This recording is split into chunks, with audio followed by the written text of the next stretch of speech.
Alrighty, how's it going, everyone? Welcome to the first part of Nintendo's second quest. So as you can see, we're starting out in the department store of Mother's Day. And the first thing I'm doing here is gonna be healing and going back to Nintendo's house because my inventory right now is full of medicine and breadcrumbs that would take me to Mount Itoy. Per the rules, I'm not going to be using any bread, so that's why I hold on to these glitched breadcrumbs for like the whole game and don't use them. But we're going to make our way. My intention was to get the credit card, the ATM card, and obviously I get into an encounter on the very first tile that's possible, in true Mother 1 fashion.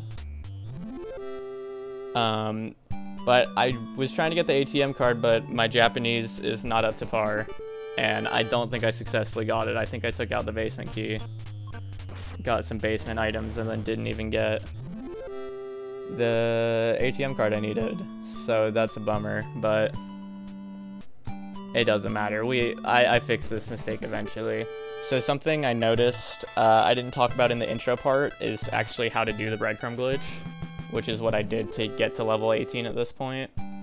You can't use your bread with Nintendo or Pippi until you recruit Pippi, and then once you have Pippi in your party, if you have her drop a bread and then return her to the mayor, then you've executed the breadcrumb glitch. And once you return her to the mayor, you go back to talk to Pippi to get your items back.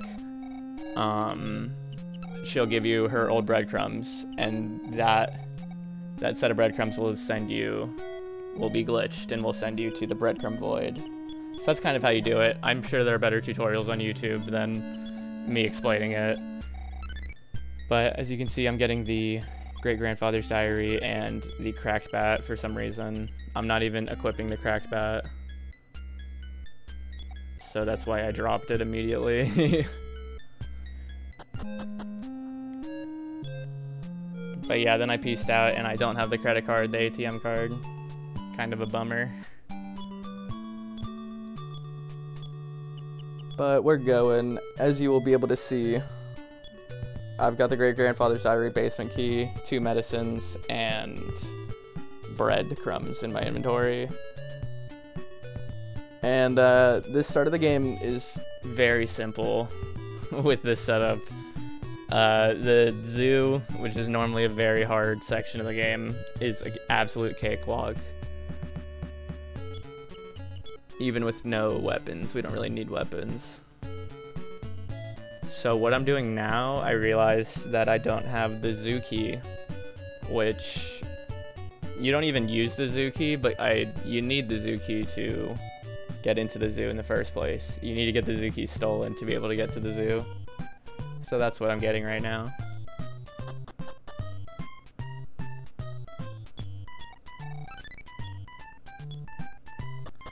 Alright, there it is. And so now we will be making our way to the zoo.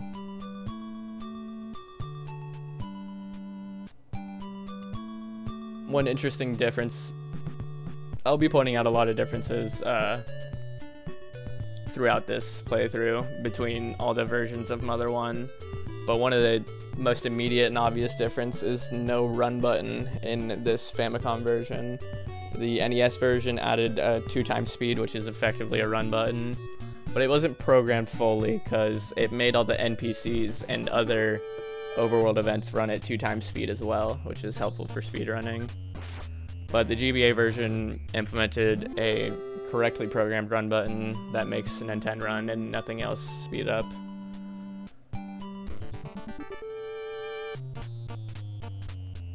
But in this version, we are going to be chillin' at our walking pace throughout the game.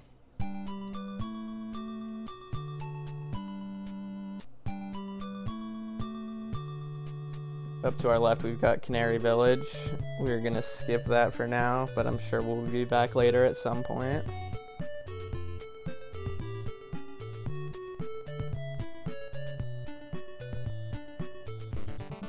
And this bridge, I like to call this Snake Bridge because I always get into a fight with a snake here. in the Game Boy Advance speedrun, we purposely manipulate the snake there that drops a magic herb, which is very helpful for the upcoming zoo section. But at level 18, we don't really have to worry about any of that. We can just fly through everything.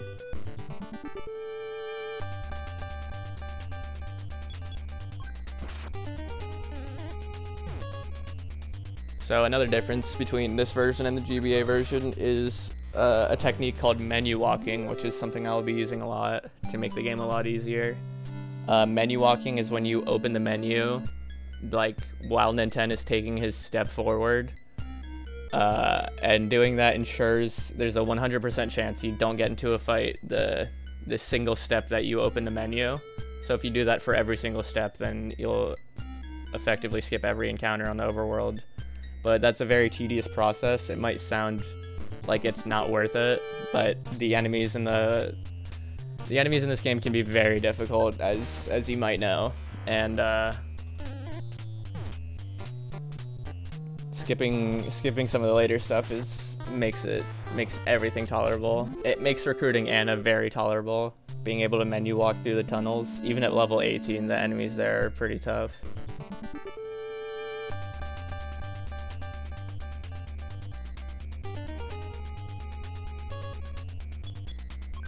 Really pondered what to do on that tiger, but all that matters is that we smack it twice. And a smash is certainly helpful.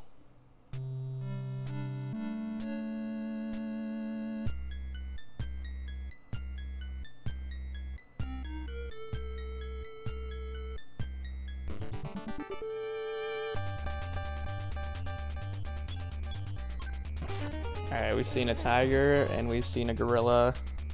I don't think I encounter every enemy that you can in this game. Looking back now, I kind of wish I did. But I don't think I see an elephant in this zoo trip. Just some tigers and gorillas and hyenas. Gorillas, I feel like, are like the easiest enemy.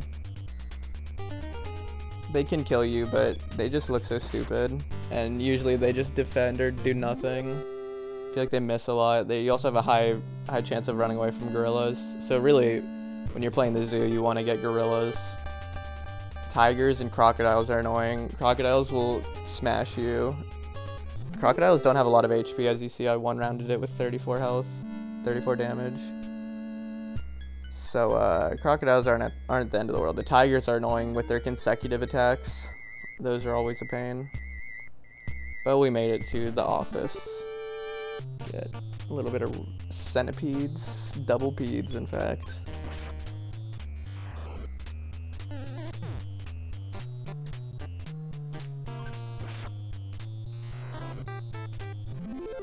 You know, thinking back, I'm doing this fight without the Franklin badge. I don't really think I had an option. Well, actually I did. I could have got the Franklin badge if I wanted it. But that leaves me open to a PK Beam Gamma, which would one-shot me no matter what level I'm at. Thankfully though, Starman Jr. did not hit me with one of those.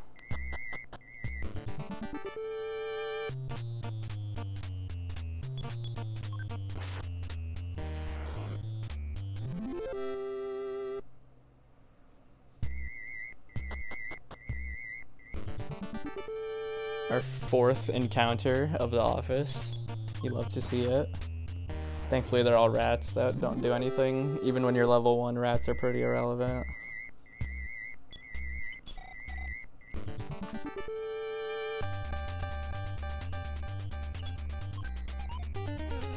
I got the clean miss on turn 1. You love to see it. But because I'm at such high level, I don't really need the rope. Like I said, I could die to 1 PK Beam Gamma. So this fight was probably riskier than I thought it was in my head when I was doing it. But it was only, it only took 3 shots to kill, so how risky was it really? Plus we acquired a rope. And looks like I'm skipping the medicine, don't need that. Don't need the bread either, not even using bread.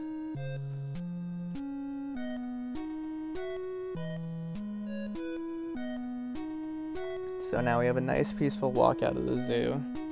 In the speedrun, we would drop a bread at the start of the zoo so that we could just warp out immediately. Goodbye, monkey. I'm sure we'll see you later. But I'm not using bread this playthrough, so I gotta take the nice chill walk back. Which I can't complain. You don't hear the song enough in the game. It's literally like only at your house and at Peaceful Zoo. Very nice song.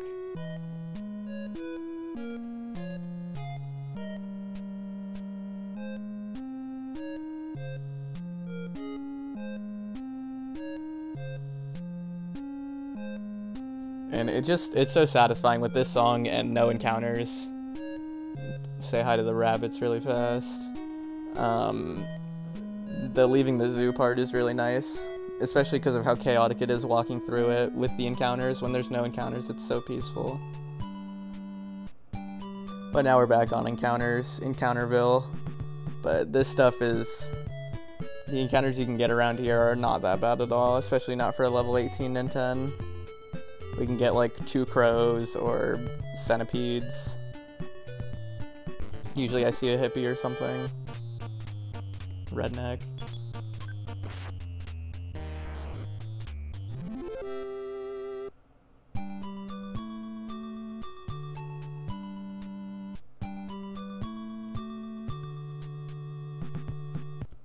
But yeah, after the zoo, this walk is nothing.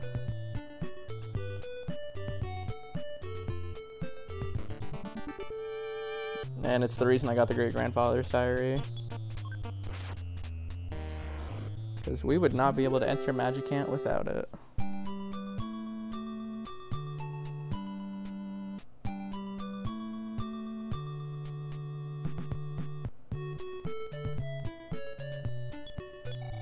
Alright, the cops, not that it's really relevant for this playthrough or anything, but talking to the cop, the upper cop he says less lines of text than the lower cop, so it's always faster to talk to the top one.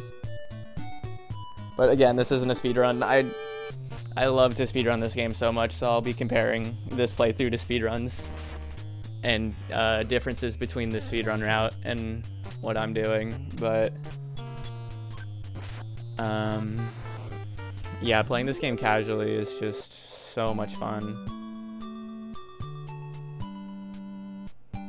I think I had more fun recording this over the last year than any of the runs I did up until the last couple of months, up until this last summer. I stopped recording this before the summer. I was finished recording with this before my summer started, and I got a couple nice PBs this summer, so that was always fun. But before that, this was my bread and butter for Mother 1.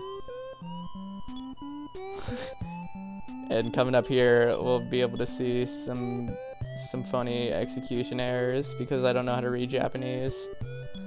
See, I'm going for the big bag, but I don't have the ATM card. And she's laughing at me. She's like, "Do you have an ATM card?" And then I said yes, and then I don't have one in my inventory. And then she's like, "You're stupid." And then I look in my inventory, no ATM card. So, this house I should be going in has... Oh, okay. This has, Ninten's storage area from his house. But, I don't think I was able to get the ATM card. I think I got lost in the menuing a little too hard.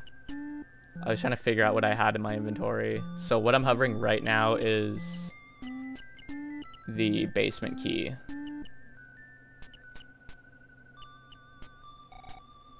And then I just deposited the Great-Grandfather's... Oh no, I didn't deposit anything. I canceled that menu. Then I just checked the Great-Grandfather's Diary.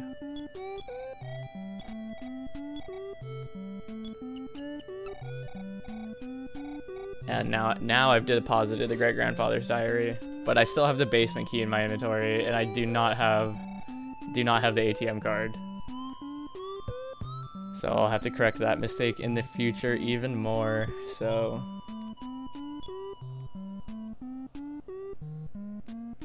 But yeah, as you can see, nothing equipped on Ninten, and it should look like that for the entire game.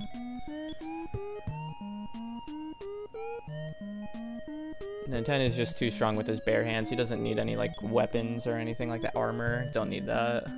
He just beat the game.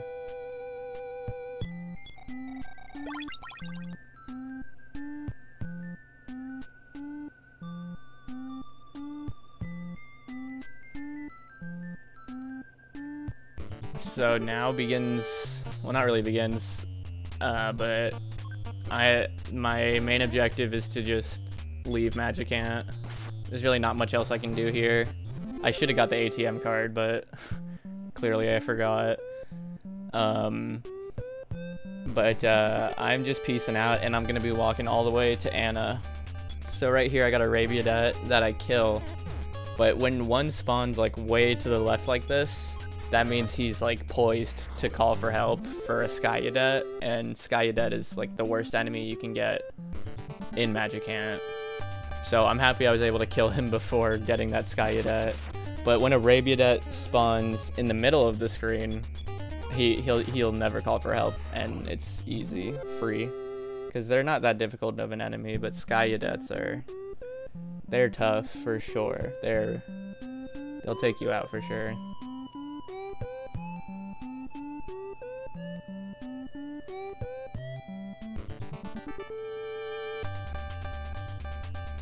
Alright, we're making our way. This is the second Magic Snail.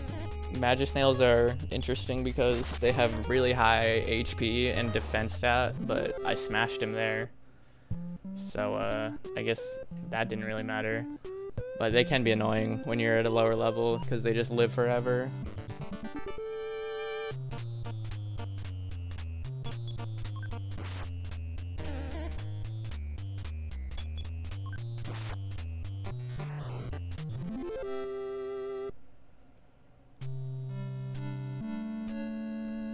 But we're making our way, so this looks pretty normal, but once we get to the end of this path, you'll notice that Magicant Cave looks a little bit different. The layout of this cave was changed after the Famicom release to be much more simplified for the NES version. In translation, they simplified the layout of this cave.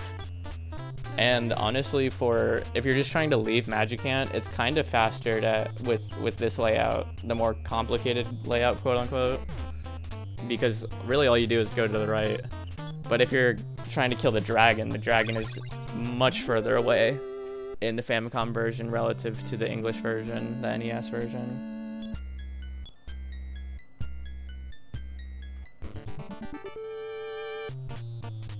But I'm not level 25 yet, so there's no way I could kill the dragon. Plus, killing the dragon as Ninten solo is quite a task. The route for Famicom all melodies, it's fastest to kill the dragon as Ninten by yourself. And it's definitely a difficult. You have to spam offense up and defense up and pray a lot. But with Lloyd, you can just throw a super bomb and easy money. Yeah, I don't know what I'm doing here. Looks like I'm pondering life, but all I gotta do is walk down and then right and then up. I think I was deciding on if I should fight the fish or not, and it looks like I did fight it. I honestly, personally hate this fight, and even at level 20, you'll see I almost lose.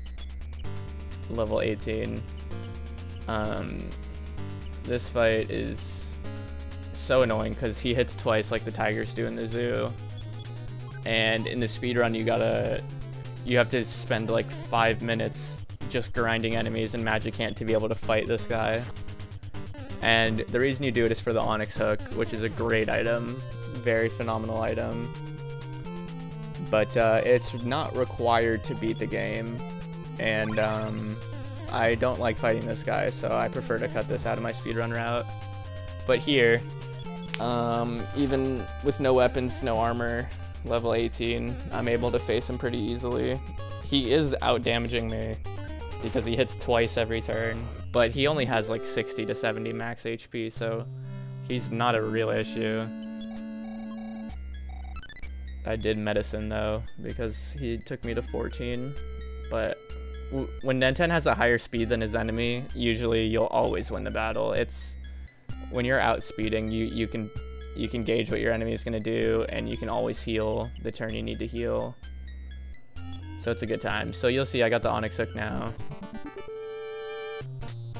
And I'll be using that. I think the first time I use that is right after I recruit Anna to get her some levels. And here we got a family. This is like the other worst fight, along with the Skyudet. This fight is horrible. So annoying, and that's why I Dimension Warped to immediately get out of there. So this is the first time I used Dimension Warp, but it's a incredibly valuable spell, which lets Nenten and the party escape with 100% accuracy. It lets you run away with 100% accuracy every time. And it's honestly just a beautiful mechanic. I wish more JRPGs had a Dimension Warp, but it does cost 16 PSI, so it's a little pricey, but it's even more, it's so worth it. But you don't get experience for running away, so. But we made it out of the caves. We just got by the Nowhere Man.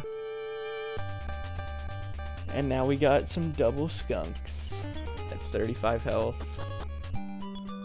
Good thing I got away turn 1 and then retroactively healed afterwards.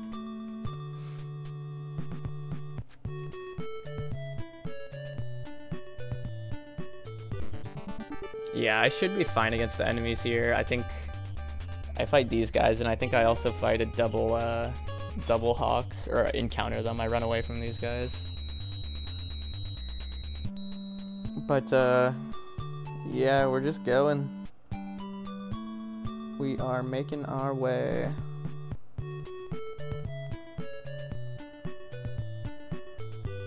We are coming up on Thanksgiving. Which, this is the town where you recruit Lloyd.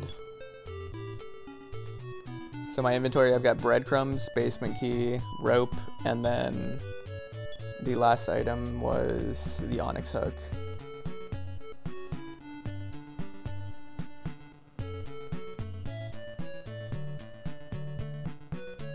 And yeah, here's where I learned that I actually don't have the ATM card. It's because I try to go to the ATM and can't do anything.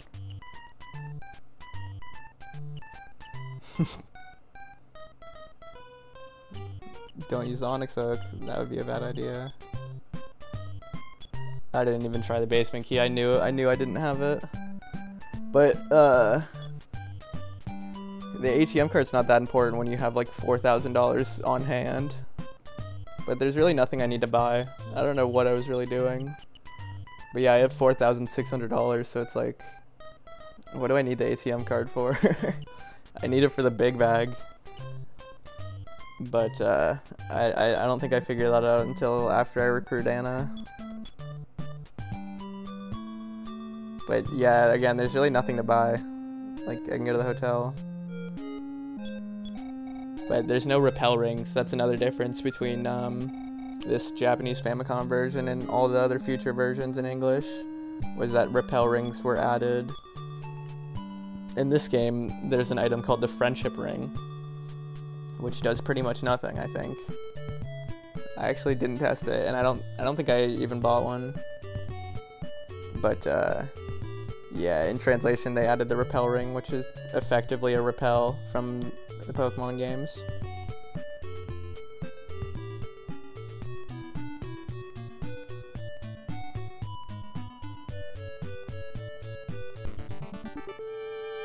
So here begins the long trek through the 2 tunnels and 3 towns to get to Anna.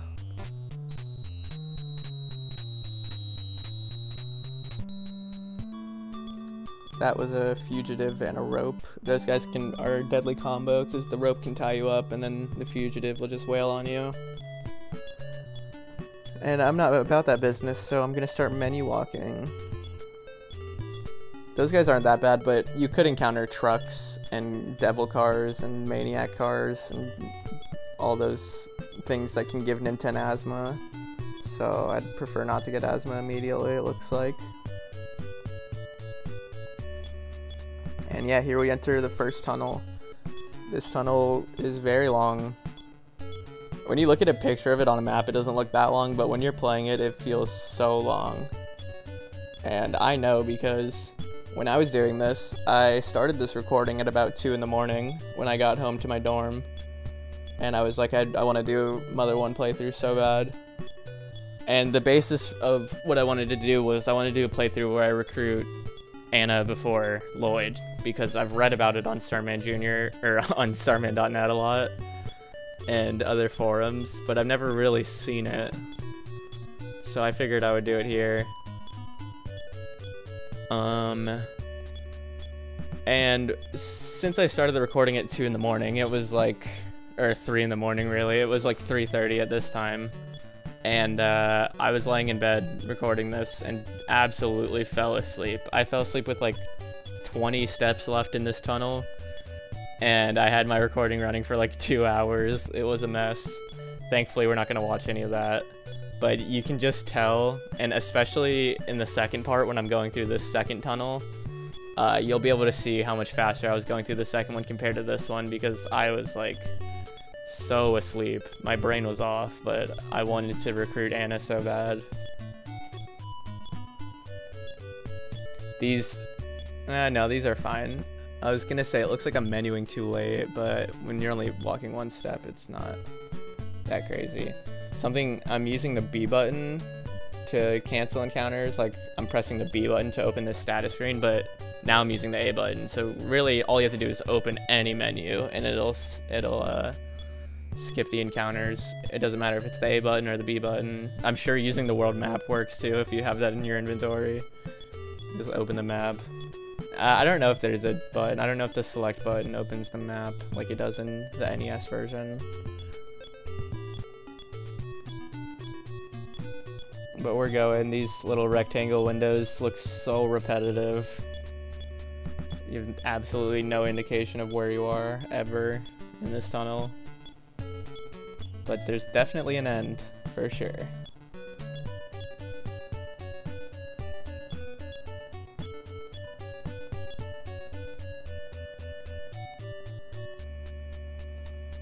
And looks like my brain turned all the way off here. Oh, a little bit of sparks of life left.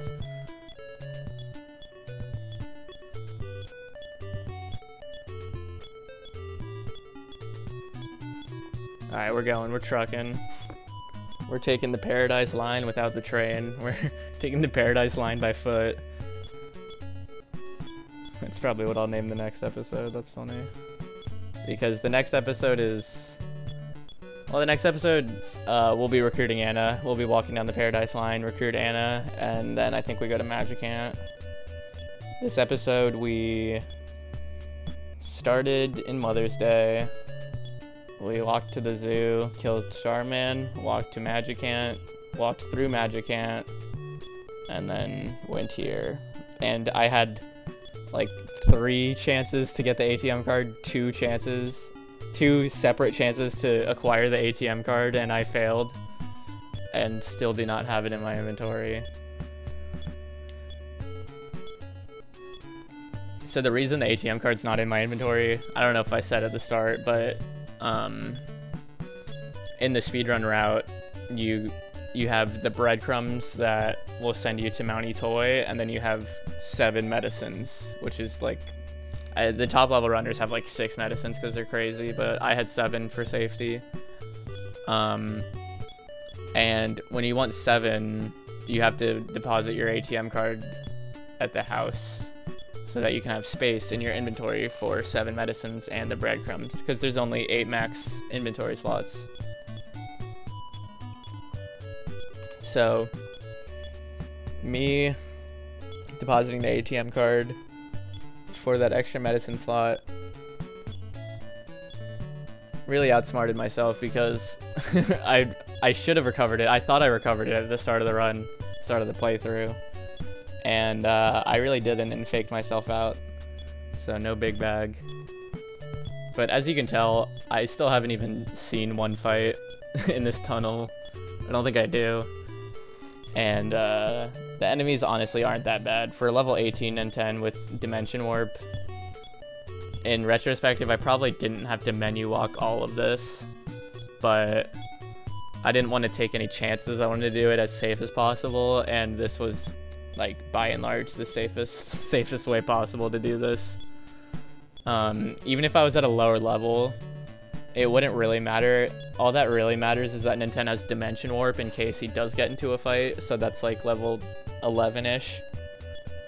But really, you don't need Dimension Warp even. You can just menu walk straight through.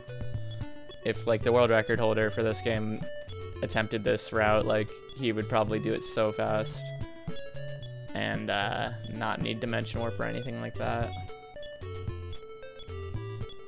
But I find it a lot of fun. Like I said before, I've never seen footage of someone recruiting Anna before Lloyd. I've only read about it and heard about it, and obviously it's possible.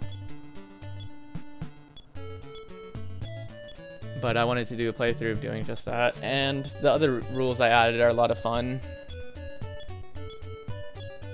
I've never beat the game with like without using Eve to get levels.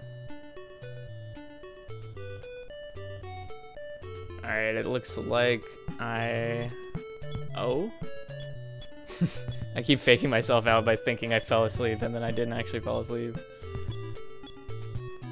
But my rhythm just looks so off, in my opinion. Knowing how I can do this, my menuing rhythm looks so weird.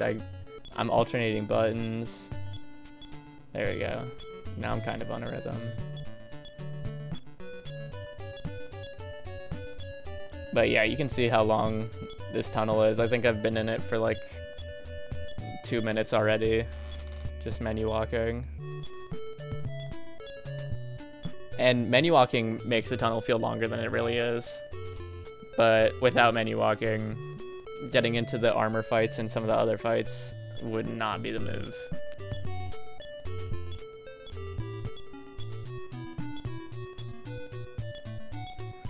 Alright, it's looking like we are gonna be just around the 34-minute mark when I get out of the tunnel, so I think I will end this first part there. I'm gonna try to do like 30-minute long episodes because that's what I prefer to watch when I watch playthroughs on YouTube. And yeah, this first part I definitely had to edit down because I fell asleep. But yeah. Opening the menu without walking. Interesting techniques all around.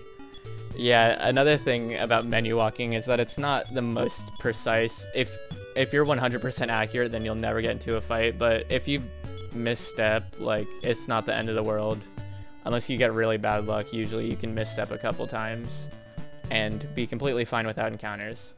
So as you can see, this is where I fell asleep. And yeah, I woke up and held right. After all of that menu walking I did, all of that work, I took like 30 steps in an encounter zone, and then I turned the recording off here. So yeah, have a good one, everyone.